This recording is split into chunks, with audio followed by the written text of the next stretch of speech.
तवक्को थी इसकी या अचानक हुआ है ये सारा कुछ तेजी के साथ? इंडिया की 75 ईयर्स की हिस्ट्री में, 75 साल हिस्ट्री में इंडिया की ये पहली मर्तबा हुआ है कि इंडियन डिफेंस एक्सपोर्ट्स 21,000 करोड़ पर पहुंच चुकी हैं, जो कि रिकॉर्ड हाई है। 23 से शुरू हो रहा है इनका सिलसिला जी? जी, 2023 से डॉक्टर साहब ये सिलसिला शुरू हुआ है। इसके अंदर जो इंडिया के डिफेंस एक्सपोर्ट्स में इंक्रीज हुआ है वो 32% ग्रोथ है। इंडिया ने 21,000 करोड़ रुपया सिर्फ एक साल के अंदर कमाया है। मतलब इतना उन्होंने पैसा कमा लिया वेपन से। अभी तो उनके पास कितनी चीजें पड़ी हुई हैं। अभी वो यानी कि ट्रेन एक्सपोर्ट करने जा रहे हैं। मैं रिसेंटली न्यूज सुन रहा था। दूसरी खबर ये है कि पाकिस्तान की एक्सपोर्ट्स $3 बिलियन कम हुई हैं, और ये कहा जा रहा है कि इसलिए हुई है क्योंकि IMF की टफ कंडीशंस की वजह से। पहली बार हो रहा है ये तो हफ्तरोजा प्रोग्राम है इस मुल्क में। मुझे समझ नहीं आती अब। मैं आई फील सो एम्बैरेस्ड। वो ख्वाहिश ये रही है कि आप उनकी भारत की मूवियां देखते हैं, उनके गाने सुनते हैं, उनकी खबरें भी बच्चों को कहूंगा जरा पढ़ा करें, देखा करें कि वो इंटरनेशनल लेवल पर या दुनिया में कामयाब किस तरह हो रहे हैं। ये चक्कर क्या हुआ है? ये हुआ क्या कि इंडिया की जो डिफेंस एक्सपोर्ट्स हैं इस वक्त हर तरफ उसका चर्चा है। दुनिया के अंदर पहले जितने भी इंडस्ट्रियल रेवोल्यूशन आए हैं उनको तो चलें छोड़ें, अब अगला रेवोल्यूशन आर्टिफिशियल इंटेलिजेंस का है, उस पे भारत लीड करेगा। देश का रक्षा निर्यात पहली बार बेतहाशा बढ़ा है। स्वतंत्र भारत के इतिहास में रक्षा निर्यात 21,000 करोड़ रुपए के आंकड़े को पार कर गया है। रक्षा मंत्री राजनाथ सिंह ने सोशल मीडिया पर देश की एक बहुत बड़ी सफलता की घोषणा कर बताया कि भारत ने 84 देशों को अपने रक्षा उत्पाद बेचकर यह चमत्कारिक लगने वाला लक्ष्य हासिल किया है। इस दिशा में सिर्फ एक वित्त वर्ष में 32.5% का उछाल आया है। रक्षा मंत्री राजनाथ सिंह ने सोमवार को एक्स पर पोस्ट करके बताया कि भारत ने एक बड़े रक्षा आयातक देश से एक बड़े निर्यातक देश बनने की दिशा में अहम कदम ले लिया है। भारत ने पहली वित्त वर्ष 2023-24 में 21,000 करोड़ रुपए का रक्षा निर्यात किया है। उन्होंने कहा कि रक्षा निर्यात बढ़ाने के लिए न सिर्फ भारत के रक्षा निर्माण क्षेत्र को प्रेरित किया गया, बल्कि तकनीकी रूप से आधुनिक बनाने की सुविधाएं बढ़ाई गई। इससे सरकारी और निजी क्षेत्र की कंपनियों के लिए उत्साहजनक वातावरण बन गया। ये पहली मर्तबा हिस्ट्री में हुआ है जो हम आपको इस वक्त बताने लगे हैं। जैसा कि आपने थंबनेल पर और जो ये टॉपिक है वो आपने देख ही लिया, तो इंडिया की 75 ईयर्स की हिस्ट्री में, 75 साल हिस्ट्री में इंडिया की ये पहली मर्तबा हुआ है कि इंडियन डिफेंस एक्सपोर्ट्स 21,000 करोड़ पर पहुंच चुकी हैं, जो कि रिकॉर्ड हाई है। और इतने हाई पॉइंट पर इस वक्त इंडिया की डिफेंस एक्सपोर्ट्स हैं कि जो आज से पहले कभी नहीं पहुंची थी। और अगर आपको हम सिर्फ ये बताएंगे कि 2023-24 ये पिछले 2 फिस्कल ईयर अगर आप उठाकर देख लीजिए, तो इसके अंदर जो इंडिया के डिफेंस एक्सपोर्ट्स में इंक्रीज हुआ है वो 32% ग्रोथ है। यानी कि 2 सालों के अंदर उनकी कितनी ग्रोथ है, कितनी उनकी ये एक्सपोर्ट्स बढ़ी है, डिफेंस एक्सपोर्ट्स। और इंडिया टॉप 25 आर्म्स एक्सपोर्टर बन गया है। और इंडिया वो कंट्री था जो आर्म्स इंपोर्ट किया करता था, लेकिन इस वक्त इंडिया 21,000 करोड़ के साथ रिकॉर्ड हाई डिफेंस एक्सपोर्ट कर रहा है और टॉप 25 आर्म्स एक्सपोर्टर दुनिया का बन चुका है।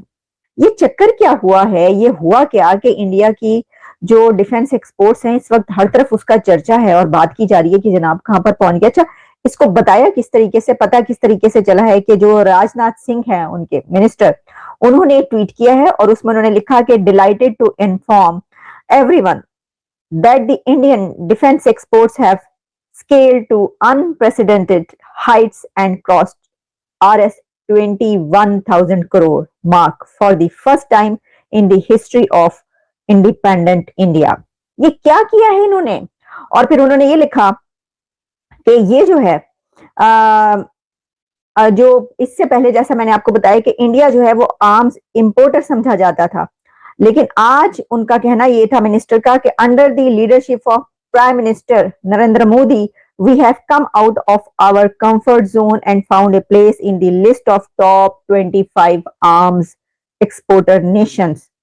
तो जालिमो मोदी छा गया है और जालिमो मोदी आ गया है, और मोदी ने ये क्या करके दिखा दिया है ये वो बता रहे हैं जनाबे आला। और वो ये कह रहे हैं कि ये तारीख में इंडिया की हिस्ट्री में पहली मर्तबा हुआ है।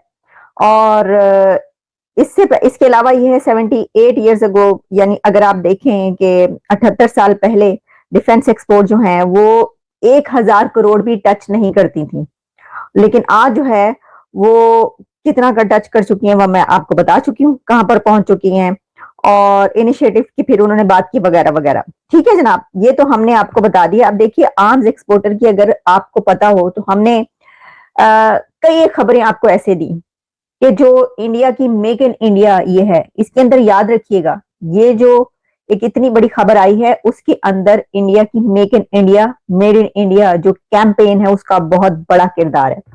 वो जो ये कह रहे हैं ना कि जो लीडरशिप ऑफ नरेंद्र मोदी ये कर दिखाया है, तो उसमें मोदी की जो मेक इन इंडिया कैंपेन थी ना, उसने ये बहुत इंपॉर्टेंट रोल प्ले किया इसके अंदर, क्योंकि उन्होंने कहा कि जनाब एक तो ये कि इंडिया के अंदर बनेगा और दूसरा ये कि जो टेक्नोलॉजी है वो भी बाहर से आएगी। लेकिन उस इंटरव्यू के अंदर जो एक बात मैंने मोदी साहब से सुनी है जो कि इट इज वर्थ लिसनिंग, उन्होंने कहा कि दुनिया के अंदर पहले जितने भी इंडस्ट्रियल रेवोल्यूशन आए हैं उनको तो चलें छोड़ें, अब अगला रेवोल्यूशन आर्टिफिशियल इंटेलिजेंस का है, उस पर भारत लीड करेगा।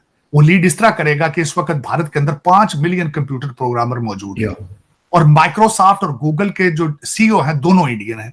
उन्होंने इंडिया से ये वादा कर रखा है कि हम भारत से 1 लाख आर्टिफिशियल इंटेलिजेंस स्पेशलिस्ट पैदा करेंगे 1 साल के अंदर।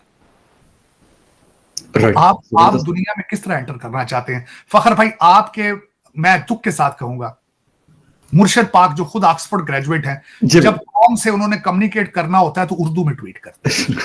तो आपने उस आदमी को प्रधानमंत्री बनाया है जो पूरे अमेरिका और यूरोप को अनाज दिलवा सकता है, जो पूरे यूरोप को फाइनेंशियल सपोर्ट दे सकता है, पूरे जापान को घर दिलवा सकता है। अब देखिए अमेरिका जिसको एक सुपर पावर कहा जाता है, उस अमेरिका जो पूरी दुनिया के मसले हल करता है, उनके मसले हल करने की जरूरत पड़ गई है मोदी साहब की, उन्हें जरूरत पड़ गई है बड़ी बेसब्री से। पूरे जर्मनी की कुकिंग हैबिट्स को चेंज कर सकता है, पूरे रशिया का इलेक्ट्रिसिटी कनेक्शन दे सकता है। तो आप तो कहेंगे कि ऐसा आदमी हो ही नहीं सकता, और वो है आज का प्रधानमंत्री। और ये हमारे लिए बड़ा प्राउड है कि यूएसए जो सुपर पावर है उसमें हमारे एशियन जाके खड़े होके उन्हें समझाएंगे और बताएंगे। अफसोस वाली बात है और शर्म भी नहीं आती के साथ नेबरिंग कंट्री है वो किन बुलंदियों पे जा रहा है, वो क्या कर रहे हैं, शर्म भी नहीं ना आती। एक होता है शर्म आ जाए थोड़ी सी, वो भी नहीं कि वो क्या कर रहे हैं और हम क्या कर रहे हैं। वो चढ़ाइयों पे है, ये गहराइयों में है। एक सच्ची बात है जो यहाँ पाकिस्तान में सभी लोग करते हैं कि आपकी आर्मी ने वो कमाया है जो काश हमारी आर्मी ने कमाया होता, और वो है इज्जत। तो पता एक रिपोर्ट अच्छी है, गधों का बहुत इजाफा हुआ है और गधों की तादाद में गालिबन लाखों का या हजारों में लाखों का इजाफा ये रिपोर्ट में लिखा हुआ है। 21 से 58 लाख। मतलब ये गधों में इतना फखर आप बाजार जाए ना तो आप यकीन करें ऐसा लगता है जैसे जेब आपकी कट गई है, मिलता भी कुछ नहीं है, हसरत भरी निगाहों से इंसान देखता है चीजों। आपने उस आदमी को प्रधानमंत्री बनाया है जो पूरे अमेरिका और यूरोप को अनाज दिलवा सकता है, जो पूरे यूरोप को फाइनेंशियल सपोर्ट दे सकता है, पूरे जापान को घर दिलवा सकता है, पूरे जर्मनी की कुकिंग हैबिट्स को चेंज कर सकता है, पूरे रशिया का इलेक्ट्रिसिटी कनेक्शन दे सकता है। तो आप तो कहेंगे कि ऐसा आदमी हो ही नहीं सकता, और वो है आज का प्रधानमंत्री। तो आप जो हैं, क्योंकि आप दुनिया के साथ कनेक्टेड हैं, आप ये जो हमारे यहाँ जो चेंज हो रहा है आप इसकी पूरी जो वैल्यू समझे, दुनिया की नजर से देखिए। ये हमारे यहाँ जो परिवर्तन आया है खाली देश में नहीं, पूरी दुनिया की परिवर्तन है एक किस्म के, क्योंकि हम दुनिया के आज सबसे पॉपुलस नेशन है, हर 6वां आदमी हमारा नागरिक है। अब देखिए अमेरिका जिसको एक सुपर पावर कहा जाता है, उस अमेरिका जो पूरी दुनिया के मसले हल करता है, उनके मसले हल करने की जरूरत पड़ गई है मोदी साहब की, उन्हें जरूरत पड़ गई है बड़ी बेसब्री से। अब एक सेकंड बात सुनिए ना। अब मेरा टॉपिक है भाई, आज मुझे बोलने दीजिए प्लीज। आपके मेरे सुनने वाले समझ रहे कि मैं क्या कहना चाह रहा हूँ। अब देखिए ना कि मोदी साहब जिसे सारी जिंदगी हमारे टीवी बताते रहे कि मोदी साहब जो है ना ये टेररिस्ट हैं, जो भी हैं, और ये भी बताते हैं कि यूएसए में उनको बैन हो चुका हुआ है। आज उन्हें अपनी जरूरत पड़ी है, उनके कांग्रेस में वो जाके पूरा खिताब करेंगे और दुनिया में शायद मेरे ख्याल से, मेरे इल्म के मुताबिक सबसे मेन इशू चल रहा है रशिया का और यूक्रेन का जो इशू चल रहा है, इसके ऊपर उन्होंने पीस की स्पीच करनी है, दोनों की सुलह करवानी है। तो किसकी जरूरत पड़ी? नरेंद्र मोदी की अपने टाइम के लिए पाबंदी, और आज जरूरत पड़ी है तो उन्हें बुला के प्रोटोकॉल भी हर चीज होगी। लेकिन मैं आपसे ये कहना चाह रहा हूँ अभी लास्ट वीडियो में कि कभी आसमान पे मोदी लिखा जाता है, कभी कोई उनके पाँव छू रहे हैं, कभी उनसे कोई जफ्फी डाल रहे हैं, कोई उन्हें बॉस कह रहा है, कोई उन्हें VIP वेलकम कर रहा है, कोई वो ऑटोग्राफ देना चाह रहा है। तो सर मोदी साहब में कोई तो बात है कि अमेरिका सुपर पावर बुला रहा है कि यार हमारी सुलह करवाओ, मतलब यूक्रेन की और इसकी सुलह करवाओ, कोई तो क्लास है ना मोदी की। देखिए आपकी दोस्ती हो इंडिया के साथ और आपके मुल्क को फायदा मिल रहा हो, जैसा कि फॉर एग्जांपल वो स्पीच के लिए हमारे पार्लियामेंट में आते हैं, वो पाकिस्तान की पार्लियामेंट में इंडियन प्राइम मिनिस्टर आके स्पीच, बड़ी बात नहीं है, Indian prime minister super power के उधर जा सकते हैं, पाकिस्तान में नहीं आ सकते। और वो पाकिस्तान जो इस टाइम अंधेरों में खोया हुआ है, वो तो दुनिया में सुपर पावर है, अमेरिका तो सुपर पावर है। उनकी देखें, उनके पीस के लिए किनको बुला रहे हैं? मोदी साहब को। हमारे कश्मीर का पीस के लिए सर, अगर आपका कश्मीर का मसला हल होता है मोदी साहब को बुला के, आपको पेट्रोल सस्ता मिलता है मोदी साहब को बुला के, आपको ट्रेड फ्री हो जाते हैं मोदी साहब को बुला के, तो सर वेलकम, अभी करो ये काम। इससे क्या होगा कि आपके मुल्क को फायदा मिले, पाकिस्तान को। जी हमारे बाजवा साहब को देख करके सारे इंडियंस इंफीरियोरिटी कॉम्प्लेक्स में जरूर आ गए हैं। उनको दिखता है यार इनका आर्मी चीफ कभी दुबई पे खड़ा है, कभी फ्रांस में खड़ा है, कभी स्विट्जरलैंड में खड़ा है। हमारे आर्मी चीफ इकोनॉमी क्लास का टिकट लेके बॉम्बे जाते हैं, वहां से टैक्सी पकड़ते हैं। यार हमारे आर्मी चीफ हैं कैसे? क्या स्टैंडर्ड है यार हमारे आर्मी चीफ का? सच में मतलब हमारे डिस्कशन जब हो रहे हैं यार, हमारे आर्मी चीफ के पास इतना पैसा क्यों नहीं होता भाई? आपको क्या बताएं? देखें रोहित, आप लोगों के, मैं आप सामने बैठे मैं इसलिए तारीफ नहीं कर रही, मैं एक सच्ची बात है जो यहाँ पाकिस्तान में सभी लोग करते हैं कि आपकी आर्मी ने वो कमाया है जो काश हमारी आर्मी ने कमाया होता, और वो है इज्जत।